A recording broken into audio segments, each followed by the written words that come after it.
चलिए दोस्तों, आज के इस वीडियो में हम लोग क्लास 10 के 6.6 प्रमेय को सॉल्व करने वाले हैं। देखिए 6.6 प्रमेय क्या है? दो समरूप त्रिभुजों के क्षेत्रफलों का अनुपात इनकी संगत भुजाओं के अनुपात के वर्ग के बराबर होते हैं। मतलब दो समरूप त्रिभुज आपको लेकर चलना है और उसमें दिखाना है कि उनके त्रिभुजों का, उनके त्रिभुज के क्षेत्रफलों का अनुपात उनकी भुजाओं के अनुपात के वर्ग के बराबर होता है। ठीक है ना? तो मैंने मान लिया कि ABC और DEF दो त्रिभुज है जो दोनों क्या है, समरूप है। ले चुका हूं, माना कि ABC और DEF दो त्रिभुज है जिसमें दोनों त्रिभुज समरूप है, त्रिभुज ABC या समरूप त्रिभुज DEF।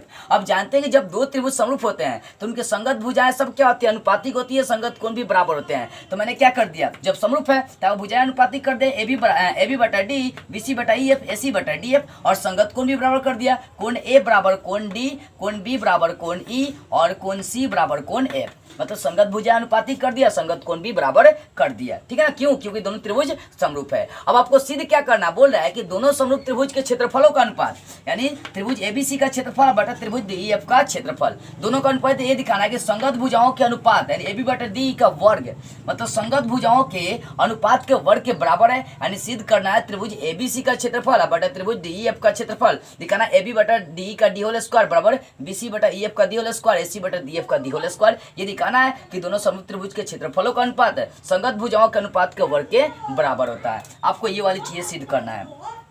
अब देखिए सिद्ध करना है, यहाँ पे एक रचना कर रहे हैं। रचना ये कर रहे हैं कि ए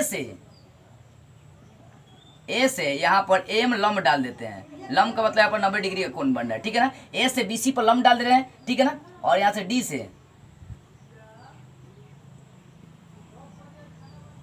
यहाँ भी लंब डाल दे रहे हैं और इसको N मान लेते हैं। कहने का मतलब यह है कि मैंने A से जो AM है वो लंब डाल दिया BC पर और D से DN लंब डाल दिया किस पर, EF पर। ध्यान देने वाली बात आ रही है। वही रचना में मैं लिखा हूं यहाँ पर कि A से AM लंब डाल दिया BC पर और D से DN लंब डाल दिया किस पर, EF पर। ठीक है? तो ये रचना की बातें हो गई। अब जो प्रमाण करना है वहां पर जरा सा फोकस करिए। एक काम हम लोग सबसे पहले करते हैं, दोनों त्रिभुज का क्षेत्रफल निकाल कर उसका अनुपात कर देते हैं। तो चलते हैं यहाँ पर। देखिए अब एक काम कर देते हैं, यहाँ पर दोनों त्रिभुज का क्षेत्रफल निकालते हैं और दोनों का अनुपात कर देंगे। जरा नहीं, मैं छोटा ही बनाना चाहूंगा। अब त्रिभुज ABC का क्षेत्रफल प्रमाण में चल रहे हैं और इसका भी त्रिभुज का क्षेत्रफल निकालते हैं, त्रिभुज DEF का क्षेत्रफल। दोनों का क्षेत्रफल निकाल के मैं अनुपात डायरेक्ट कर रहा हूँ। ठीक है? तो त्रिभुज ABC का क्षेत्रफल, त्रिभुज DEF का क्षेत्रफल। तो त्रिभुज का क्षेत्रफल का सूत्र आपको मालूम है, 1/2 गुना क्या होता है, आधार। तो यहाँ पर आधार क्या है, त्रिभुज ABC में आधार क्या है, BC है, तो गुना BC, गुना ऊंचाई मतलब शीर्षलंब, शीर्षलंब क्या है, AM है, तो यहाँ पर हो जाएगा AM। तो त्रिभुज ABC का क्षेत्रफल 1/2 गुना BC गुना क्या होगा, AM। अब बटा चलते हैं DEF में। तो त्रिभुज कोई भी हो, क्षेत्रफल तो वही होता है सूत्र, 1/2 गुना आधार। तो यहाँ पर आधार EF चल रहा है तो EF लिख देंगे, गुना शीर्षलंब, तो शीर्षलंब यहाँ से DN चल रहा है तो DN लिख देंगे। ठीक है? अब यहाँ पर जो कटने वाला काट दीजिए, 1/2 से 1/2 कट ही जाएगा, इसलिए आपको एक चीज यहाँ पर मिलेगा, त्रिभुज ABC का क्षेत्रफल अब बटा त्रिभुज DEF का क्षेत्रफल। ठीक है? अब इसका अनुपात कितना आ गया, BC गुना आ गया AM। अब बटा एक काम करते हैं, इसको ऐसे बाई भी आप कर सकते हैं कि BC बटा EF गुना AM बटा DN, आप ये भी लिख सकते हैं, कोई दिक्कत नहीं है। ठीक है ना? ऐसा ही लिख दीजिए, अच्छा रहेगा। BC चाहे छोड़िए, इसी को उतार देते हैं, BC गुना AM अब बटा EF गुना DN। इसको आप समीकरण 1 लेकर चलिए। मैं कुछ नहीं किया हूँ, कई लोग क्या करते हैं, अलग अलग क्षेत्रफल निकालते हैं, त्रिभुज ABC का क्षेत्रफल, त्रिभुज DEF का क्षेत्रफल भी, फिर बाद में अनुपात करते हैं। मैं डायरेक्ट करता हूँ, त्रिभुज ABC का क्षेत्रफल, त्रिभुज DEF का क्षेत्रफल, दोनों का अनुपात कर दिया। 1/2 कटने वाला था, कट गया, आपका ये मान आ गया। अब इतना मान आ गया तो यहाँ से कुछ नहीं करेंगे, इसका त्रिभुज ABC का आधा त्रिभुज, मतलब ये वाला भाग और ये वाला भाग उठाएंगे, दोनों को, दोनों त्रिभुज में चलेंगे। अब चलते हैं, अब त्रिभुज ABM में, त्रिभुज ABM तथा त्रिभुज इसमें चलता है DEN में, तथा त्रिभुज DEN में चल देते हैं। ठीक है? मान लिया कि त्रिभुज M में चल रहे हैं, त्रिभुज ABM और त्रिभुज DEN में चल रहे हैं। अब यहाँ पर देखने को क्या मिल रहा है कि दोनों में पहली बात देखी जाए, ये कोण B बराबर है क्या, कोण E। कहाँ से? तो रचना से। अब रचना नहीं, DI के समरूप है तो वहाँ पर ले चुके, कोण B बराबर कोण E, तो कोण B बराबर यहाँ पर लेके चलेंगे, कोण B बराबर कोण E। ये आपको एक एंगल मिल गया। कैसे मिल गया?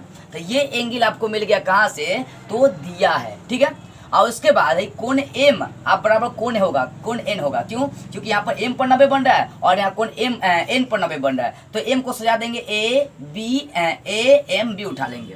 यहाँ पर लिख देते हैं कोण A B M, sorry M पर 90 बन रहा है, तो कोण ए एम बी आप बराबर हो जाएगा कोण डी एन ई के, कोण डी एन ई के। क्यों बराबर हो रहा है? क्योंकि 90 डिग्री का कोण बन रहा है, ये भी एक एंगल मिल जाएगा। तो जानते हैं जब दो त्रिभुज के दो कोण बराबर होता है तीसरा अपने आप बराबर हो जाता है, या कौन कौन समरूपता भी होता है, ए समरूपता से आप इसको समरूप सिद्ध कर सकते हैं। तो यहाँ पर लिख दीजिए, इसलिए ए समरूपता से चलते हैं।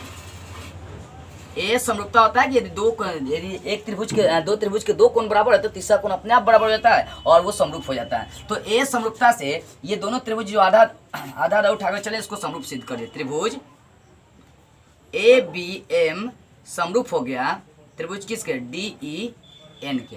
ये दोनों त्रिभुज क्या हो गए जो उठा कर चले थे समरूप हो गए। अब जानते हैं जब दो त्रिभुज समरूप होते हैं तो उनकी भुजाएं अनुपातिक हो जाती है। तो यहाँ से भुजाएं अनुपातिक करेंगे ए बी आप बटा डी ई, तो लिख देंगे इसलिए ए बी बटा डी ई आप बराबर चलेंगे ए एम बटा डी एन, लम कलम के समान उठाएंगे तो बराबर ए एम बटा डी एन, ठीक है ना, ए एम बटा डी एन।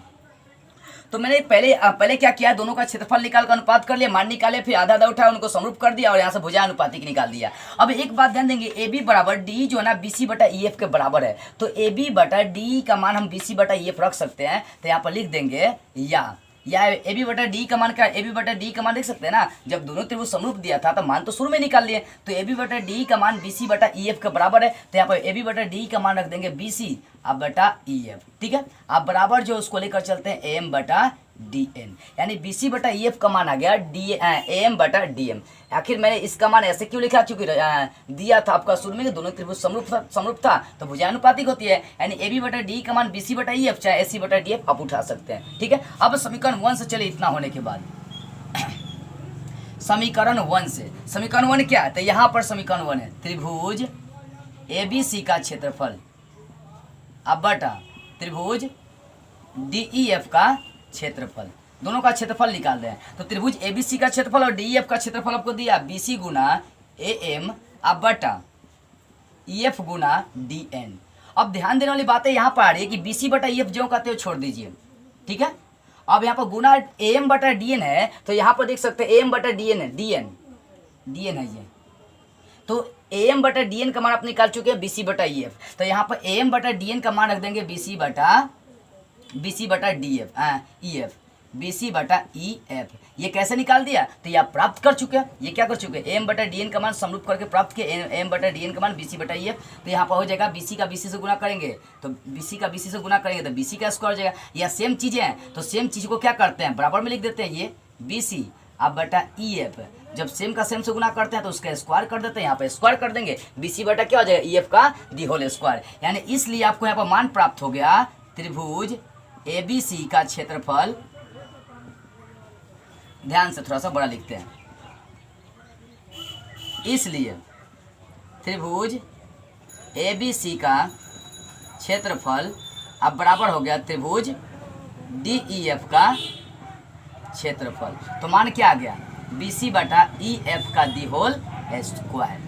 अब इसी प्रकार आपको ये दिखाना है, इसी प्रकार हम लोग डायरेक्ट दिखाएंगे। देखिए कहने का मतलब बी सी बटा ई एफ का मान किसके बराबर है, बी सी बटा ई एफ का मान ए बी के बराबर है, तो बी सी बटा ई एफ का मान यहाँ पर रखेंगे ए बी बटा डी, तो ए बी बटा डी का डी होल स्क्वायर हो जाएगा। और वही यहाँ पर बी सी बटा ई एफ का मान ए सी बटा डी एफ है, तो यहाँ पर ए सी बटा डी एफ भी रखेंगे। तो इसी प्रकार जो है ना तीनों भुजा आपस में बराबर होंगे, तो आपका ये आ जाएगा त्रिभुज ए बी सी का क्षेत्रफल अब बटा त्रिभुज डी ई एफ का क्षेत्रफल, ठीक है ना, बराबर जगह बी सी बटा ई एफ किसके बराबर है, ए बी के बराबर है, तो इसको लिख सकते हैं ए बी बटा डी ई का दी होल स्क्वायर, और ये बी सी है तो इसको जो कहते हैं उतार दीजिए, बी सी बटा ई एफ का दी होल स्क्वायर बराबर बी सी बटा ई एफ का मान ए सी बटा डी एफ के भी बराबर है, तो इसके जगह पे ये भी रख सकते हैं, ये भी आपका आ जाएगा ए सी बटा डी एफ का दी होल स्क्वायर। और आपको यही प्रूव करना था कि दो त्रिभुजों के क्षेत्रफलों का अनुपात उनकी संगत भुजाओं के अनुपात के वर्ग के बराबर होता है, तो देख सकते हैं ये प्रूव हो गया। तो इस तरह से आपका प्रमेय 6 जो है ना क्लियर हो गया। तो बस आज की इस वीडियो में इतना ही,